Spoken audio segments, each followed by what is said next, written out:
Durante más de un año trabajé como recepcionista en uno de los muchos hoteles de paso que hay sobre Avenida Tlalpan. El horario era pésimo, pero la paga no lo era tanto. Y aparte de los inherentes riesgos que conlleva el puesto, como el ser asaltado, lidiar con clientes problemáticos y las extravagantes eventualidades que llegan a presentarse, se puede decir que mi labor en la recepción era casi una fachada para desempeñar mis verdaderas obligaciones en el hotel, que eran inmorales e ilegales. Y culposamente admito que esa era la parte que más disfrutaba del trabajo. Mi trabajo, aunque igual de cuestionable, no era ni vender drogas, porque esa era labor de las camareras, ni regentear a las pros, porque de eso se encargaban el jefe y sus esbirros de seguridad. Yo, en cambio, en la recepción, tenía como única e inocente tarea el asegurarme de hospedar en alguna suite especial a las parejas en que las mujeres fueran atractivas. Y por suite especial, entiéndase una habitación con sistema de videograbación oculto tras los espejos y camuflado entre la decoración. Eso era lo inmoral. Luego venía lo ilegal. En un pequeño cuarto detrás de la recepción, debía encargarme de que esas cámaras ocultas capturaran los mejores ángulos de aquellas incursiones al hotel, para que después de editarlos apropiadamente, quedaran para la posteridad en alguna de las muchas compilaciones de videos que grabamos y vendimos a los distribuidores de pornografía pirata del barrio de Tepito. Sociedad que fue harto lucrativa hasta que cayó la justicia y entendí que la intrusión a la intimidad es igual de deleznable y punible que el narcotráfico o el lenocinio. Como sea, una noche cualquiera, a eso de las 10, llegó una pareja muy llamativa. El sujeto era desagradable a la vista, chaparro, calvo, panzón, ostentando varias cadenas de oro sobre una corbata vulgar y vestido con un traje sastre económico y mal cortado, clásico de abogángster. Su acompañante era una mujer alta que iba disfrazada de la típica celebridad que no quiere ser reconocida en público y que pretende pasar inadvertida con una pañoleta de seda cubriéndole la cabeza y unos enormes lentes oscuros, tratando de esconderse tras ellos y bajo un amplísimo abrigo negro. El asqueroso sujeto se acercó a la ventanilla de la recepción. Su lengua y su paladar batallaron para decir que quería una suite de lujo con jacuzzi. Hablaba como embriagado, pero no olía a alcohol, sino a una colonia barata. Mientras sus dedos gordos intentaban torpemente sacar de su abultada cartera un par de billetes de 500 pesos para pagar, su acompañante empezó a desprenderse del disfraz, dejando ver que era algo así como un monumento a la mujer. Todo en ella era atractivo. No soy exagerado si digo que era aún más hermosa que Scarlett Johansson en su mejor día, solo que de piel apiñonada y cabello negro azabache. Su cuerpo tenía la silueta perfecta y las proporciones exactas para desearlo con lascivia irresistible. Sus piernas largas, su cintura estrecha, su abdomen plano, sus pechos grandes pero no exuberantes y el trasero más bonito y mejor formado que cualquier otro que haya visto. De un porte sensual pero con clase y vestida elegante pero sexy, no lucía para nada como las pros que hacían la calle en la esquina del hotel. Nunca antes había sentido tanta envidia de alguien por la mujer que estaba a punto de encamarse. Sin chistar, le entregué la llave para la habitación 509, que tenía más cámaras que un cuarto de Big Brother, y en cuanto se adentraron por el pasillo dirigiéndose al elevador, corrí a echar a andar la grabación. Justo cuando la mujer de ensueño y el panzón repugnante entraban a la habitación, y yo me disponía a espiarlos por el circuito cerrado, llegó otra pareja, unos adolescentes que tardaron 10 minutos en decidir qué tipo de habitación querían. Luego de ellos, una pareja registró su salida, no sin antes echar pleito por más de 10 minutos respecto a un supuesto billete falso de 50 pesos que se les entregó de cambio. Desesperado porque se fueran y ansioso por encerrarme a ver a la monumental mujer a través de la pantalla del monitor, terminé por cambiarle su billete y se fueron satisfechos. Pero en ese momento exacto, y como maldición, otra pareja entró al hotel. Luego comenzaron las llamadas. Un par del cuarto 507 y otra del 409, quejándose del escándalo en la habitación 509. Me enfurecía pensar que me estaba perdiendo de un espectáculo fascinante.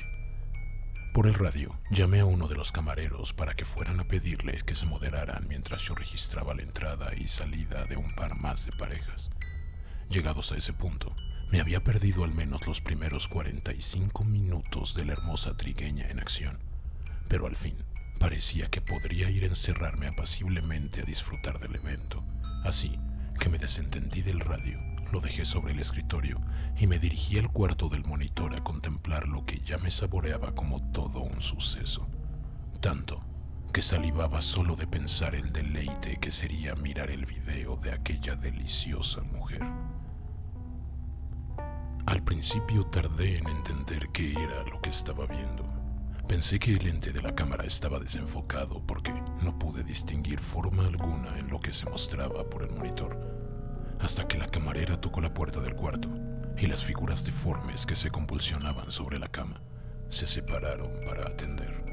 Y aún así, en mi negación a creer lo que veía en mis ojos, contemplé la posibilidad de que aquello no fuera más que una alucinación mía. Lo que se retorcía sobre el hinchado cuerpo del hombre panzón y que se levantó de la cama para abrir la puerta no era la mujer monumental que había visto entrar y que tanto deseaba espiar. De hecho, no había rastro de ella por ningún lado en la habitación, y aquella cosa no se parecía a ella, ni siquiera parecía humano. De hecho, no se parecía a nada que hubiera visto antes. Tenía dos extremidades superiores y dos inferiores, pero no podría llamarlas brazos y piernas. Eran más como las patas espinosas de una cucaracha. Tenía un apéndice gordo sobre lo que parecía ser su torso y que se movía zigzagueante y en espasmos, tal como la cabeza de una mosca, pero asemejándose más a la de los insectos que llaman cara de niño, y con varias protuberancias gelatinosas de distintos tamaños que palpitaban y se movían en todas direcciones a la vez y que supuse eran sus ojos. De un modo aberrante, caminó hacia la puerta utilizando sus dos extremidades inferiores como si fueran piernas y se movió como si no estuvieran hechas para andar erguidas, mientras alzaba las extremidades superiores como lo hacen las mantis religiosas.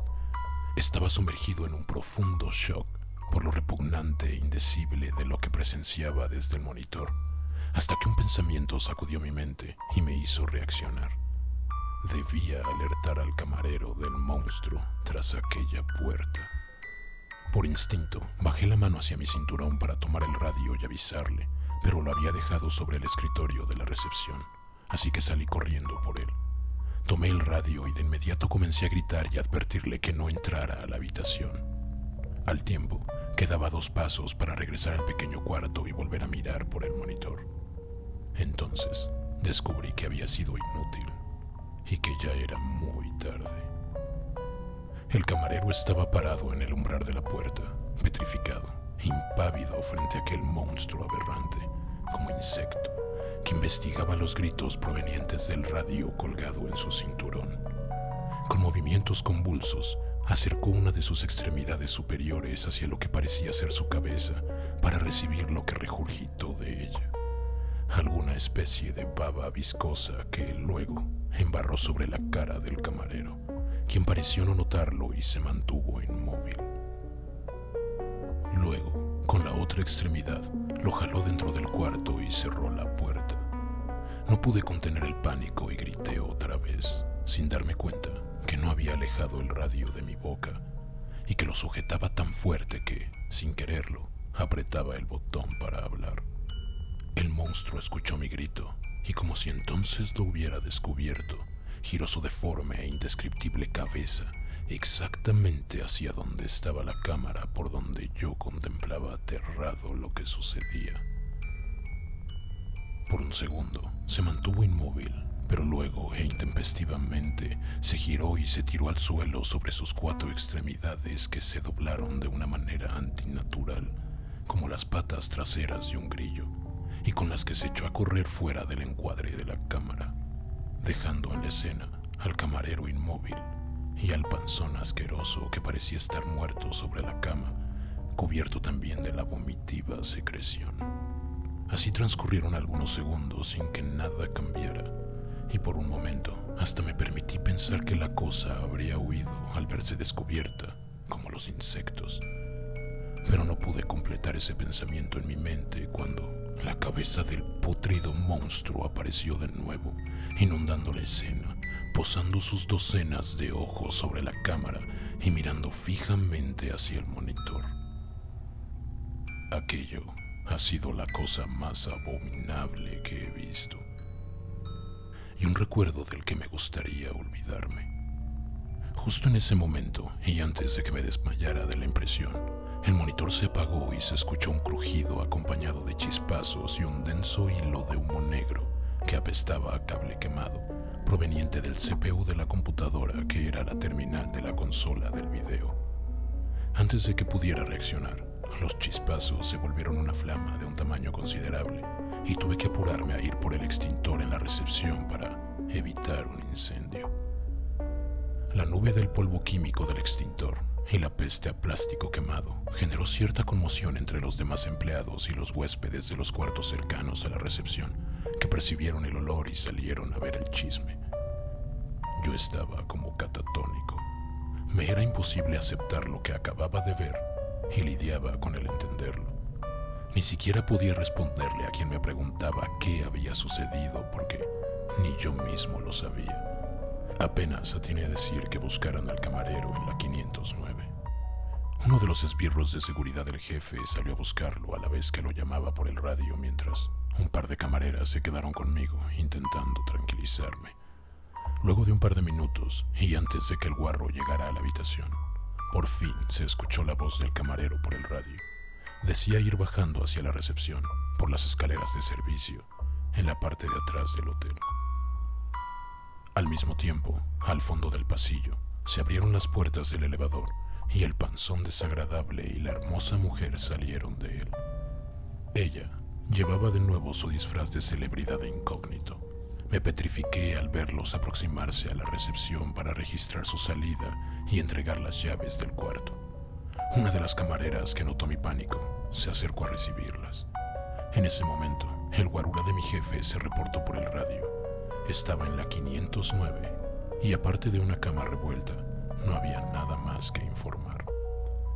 Sin más, la inusual pareja se retiró por el pasillo que los llevaría al garage donde el panzón asqueroso había dejado su lujoso auto. Pero antes de alejarse, la deslumbrante mujer volteó sobre su hombro, bajó sus enormes gafas oscuras y me echó una mirada que traspasó el espejo de 2 vistas que cubría la cabina de la recepción y que me heló la sangre. A 1 metro de distancia pude distinguir que bajo sus gafas no había ojos, sino un par de aquellas aberrantes y gelatinosas protuberancias que habían mirado a través de la cámara en la habitación y que ahora me observaban fijamente. Cuando notó que había recibido la amenaza, subió sus enormes gafas y siguió su camino al estacionamiento. El circuito cerrado de seguridad no se había dañado, así que volteé a mirar los monitores para corroborar que se iban. Las camareras se asomaron también tratando de encontrar lo que yo buscaba tan desesperadamente en ellos. Aquella abominación podría esconderse bajo un amplio abrigo y de algún modo podía hacernos creer que lucía como una mujer exquisita, pero al lente de la cámara no se le podía engañar, y su extraño caminar y sus 2 patas espinosas y aberrantes quedaron expuestas en el monitor. Pero eso no era lo único que la cámara revelaba. Aunque el panzón asqueroso ya era repugnante desde que entró al hotel, ahora lucía peor. Y conforme se acercaba a la cámara, se iba haciendo más y más repulsivo y grotesco. Parecía que su piel estuviera invadida por alguna pútrida clase de hongo, y sus cuencas oculares se veían oscuras y vacías, y en lugar de ojos, pequeños insectos como grillos diminutos se movían dentro de ellas y dentro de su boca y oídos, y salían en marabunta como si fueran su nido, recorriéndolo de arriba a abajo. Al mismo tiempo, la pantalla de junto, que era de la cámara de seguridad de la entrada principal, mostró al camarero que había entrado a la 509, saliendo por ahí para nunca más volver a ser visto. Lucía exactamente igual al panzón asqueroso, con las cuencas de los ojos vacías e infestado de aquellos insectos. Justo cuando los tres salieron del encuadre de las cámaras, los monitores se apagaron y se volvió a escuchar un crujido acompañado de un chispazo y humo de cable quemado. Y de nuevo hubo fuego. Ahora se prendía el CPU de las cámaras de seguridad. El jefe estaba furioso por la pérdida del equipo, y lo único que salvó mi trabajo fue que las camareras que estaban conmigo pudieron respaldar mi versión al atestiguar la combustión espontánea de los servidores y de que yo no había tenido nada que ver. De lo otro, lo que vimos por los monitores, prefirieron no hacer comentarios. Un par de días luego de aquellos extraños sucesos, y de una manera que era difícil creer casualidad, fuimos blanco de un operativo policíaco y detuvieron a casi todo el personal del hotel. Lo único que salvó nuestros traseros de alguna pena en verdad severa fue que el jefe no había repuesto el equipo, y aunque encontraron un par de cámaras ocultas que, extrañamente, también habían quedado inservibles después de los eventos de aquella noche, no se pudo comprobar que se grabaran videos con ellas. Aquello fue lo último que soporté por ese trabajo y me sirvió de escarmiento. Simplemente dejé de presentarme a trabajar. Al día siguiente me busqué un trabajo decente y desde entonces, hace casi 10 años, no he vuelto a pisar un hotel. Sin embargo, el mundo no ha vuelto a ser el mismo, ahora que sé que existen seres como ese, acechando en las esquinas de esta ciudad. El miedo es real. Rapatustra 2017. Toca la campana si te atreves.